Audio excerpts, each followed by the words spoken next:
Welcome back. Today we're going to talk about a special model from Tarmac, as well as answer last video's question of what was in the box.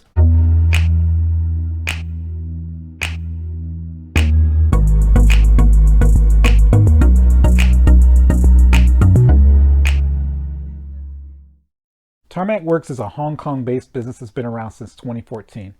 They specialize mostly in 164 and 143 scale models.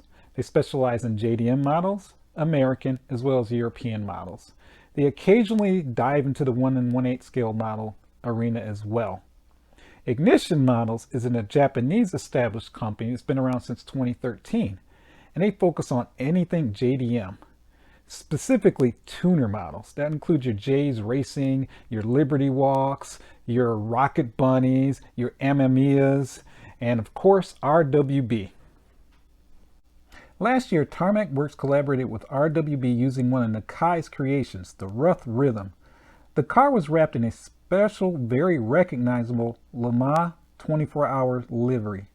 The 1984 and 85 Le Mans winning Neumann Porsche 956 Turbo. The Neumann livery is derived from a French fashion clothing company that was established in 1967. The company still exists today. This is a RWB. It was the Rough Rhythm green RWB that was wrapped in the Le Mans winning Neumann livery. But instead of Neumann being on the print, we have Tarmac. It was a promotional car for their model company.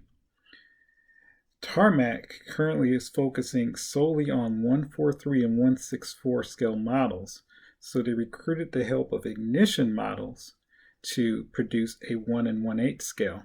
Ignition Models' specialty is JDM tuner cars. And they did a fantastic job. This model is a one-off, and what I mean by that, I should say it's a limited model. I don't know the exact numbers for how many are limited, but it is a limited model. It is very unique in that this is the one of many other RWBs that are now wearing or giving homage to Le Mans winning and important race cars in our past history. So they're kind of following suit with Liberty Walk, because Liberty Walk has been doing that as well. But focusing on this model, the silhouette is perfect. It's shaped just like the real deal. So Ignition always does a really great job of capturing the exact shape of their subject matter. The front of the vehicle, it has the perforated grills, and these are truly perforated, so you can see through them. It also has some very well detailed headlights. They are aligned perfectly. The one thing I really like about these, you can clearly see the tiny light bulbs within the lens. So that's a very nice feature. It gives a sense of realism. The license plate also has it's not a dent, but it's folded, which is very common for tuners to have their plates done that way. So it's folded, in other words, it's fitting the contour of the front of the car. So it's really cool. All the print that's on the model is very clear. It's very well done. Moving on to the rear of the vehicle, the model. So you can see there's 4 outlets. Okay, so this is not a quad exhaust. The 2 at the bottom are exhaust. The 2 at the top, I believe, and I'm no expert on Porsche motors, but I'm very sure those are the dump valves for the turbochargers. The rear deck light or tail lights are, again, very well done, clear and concise.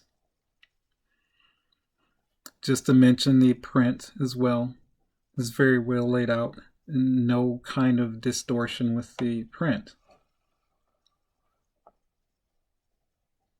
Moving on to my favorite thing about this model are the wheels. So if you're unfamiliar with these are not just simple hubcaps. These were used in the early 80s as a method on not just sports cars. I believe Formula One actually had these on their cars at some point. Rally cars, you see them on there as well. But what these are actually utilized to draw air into the wheel to cool the brakes. It was supposed to create a vortex to draw that air in, and so thus the vents that you see on the outside there. Now, as technology and research into cooling advanced, you no longer see these. The construction of today's wheels, the idea that you can have a wheel that has very thin spokes and yet is very strong, allows for that cooling to be more effective than these covers. And then also, most of your endurance or long-term race cars are typically going to draw air from the front air dam. They're going to have a tube that draws the air into the back of the hub, which thus cools down the rotor. So that's why you don't see these too often anymore. Also, if you're in the pits and you're changing a wheel, that becomes an inconvenience because it slows you down. So they were cool while they lasted, and I always really liked the way that those looked. So RWB obviously wanted to capture that look with their homage to their Le Mans winning car. The other great thing, and you'll see this with all ignition models, is the wonderful wheel detail, even within the hub. As you can see, the way that this cap is held together, it's bolted on to the hub. And Ignition takes their time and details every possible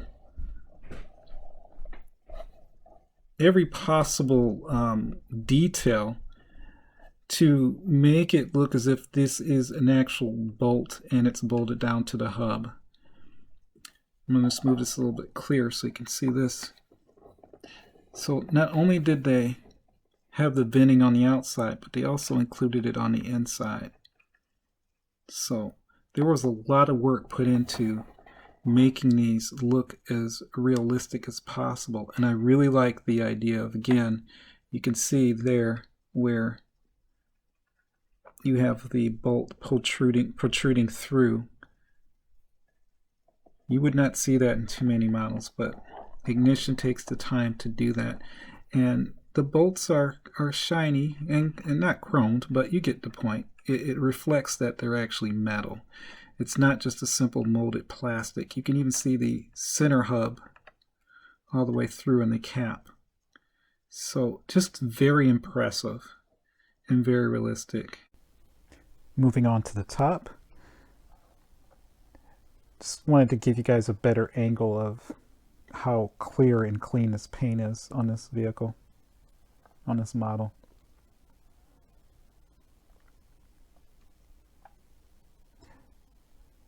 The Tarmac is a decal.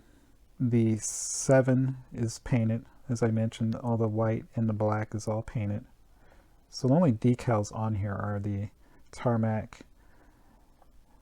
the 1048 style. That's the only thing that's actually a decal. I like that they made sure that these bolts have the sense of that they're actually bolted into the side of the body of the car. You can see the indentions, especially in the front. You can see the indentions, just like the real thing. The base is a faux carbon fiber base. It's not shiny, it's just like a dry carbon fiber. And it does include the raw welt and ignition model in 993. And the 993 is not the serial number or number of the vehicle. It is a Porsche 993, so don't think that you have car number 993. These are limited edition. There isn't any information on how many of these are actually made. But again, I don't have car number 993. That's the Porsche 993. Well, I hope you enjoyed that review. I was very excited to get this model. I think this model is important for several reasons. One, you have this crossover of a Japanese tuner giving homage to a very famous Le Mans winning car. People question when you see that livery, you know, where did that come from? And I've heard it a lot. There are a lot more people that I know of who have shown this model to, who ask that question, where did that livery, where does that color scheme come from? And to talk about the Le Mans winning Porsche, it just connects everything. It draws people in to may have an interest in perhaps sports car racing, which for me is one of my favorite forms of racing. So I really do like that. The model itself is fantastic. I can say that this is a 10 out of 10 when it comes to resin sealed models, because there's no defects in this model. The quality control for ignition is fantastic. It's not my first ignition model. I've been satisfied pretty much with every one of them that I've received so far. The pricing for this model, it's about $300. Yes, it was brought out, I believe it was December of 2021, so I'm kind of late to the game talking about it, but it did take a while for me to get this model. I can tell you, there are some still available. eBay, they're going to be priced pretty high. I'm very sure they're going to be in the $400 to $500 range, but believe it or not, there is a retailer out there that's selling it still at retail price of $299. So you can find them. That's $299 US, by the way. So anyway, that's the ignition model. Now we're going to move on to what's in the box. That's right, what's in the box. So just bear with me. I'm going to go grab it and we'll take a look and see what's there. I ordered this and I just got it a couple days ago. And here we are. This, my friends, is a Ferrari, and it's by Kyosho. I love talking about new models, but one thing that has really got me excited is the whole idea of now that a lot of these models are becoming vintage models. And there's a lot of value in vintage models. Value in the sense of, yes, there's some value appreciation, but more importantly, having something or getting something that's very unique and that not everybody has. So believe it or not, these are still in circulation, obviously, because I got one. And if you look hard enough, you can get these at a reasonable price. This here is the Ferrari 575 GTC Evoluzione from Kyosho. This was a model that was brought out probably around, like I said, the mid-2000s. The actual car campaigned the GTC championship for Italy, as well as IMSA back in the day for the US series. This model is fully die-cast. It is a fully opening model, and it's just a mean looking car. These are actually still available if you search hard enough, and you'll find them typically on eBay. Some resellers will have them as well. Pretty sure some folks on certain forums will be selling these too. But I think that this car is relevant to somebody's collection in that there are no other model makers, companies that are producing this particular car in 1/1/8 scale. You'll see it in 1/64 and perhaps 1/43, but not in 1/1/8 scale. This car is the, this model, I should say, is the plain body version. So there are race versions as well.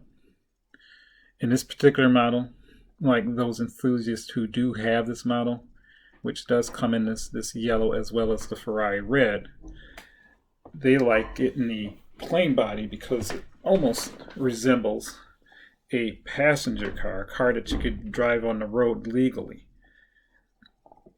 So this is just a quick showing of this car. I will at some point do a full review on it because this car deserves a full review. There is so much detail in this car. It's just unbelievable. But that review is forthcoming. Well, I hope you enjoyed that quick preview of the Kyosho GTC Ferrari. As I mentioned, in another video at some point I will do a full review. Please like and subscribe. That's the only way I'm going to know that you enjoy these videos. I appreciate your time, and I'll see you next time.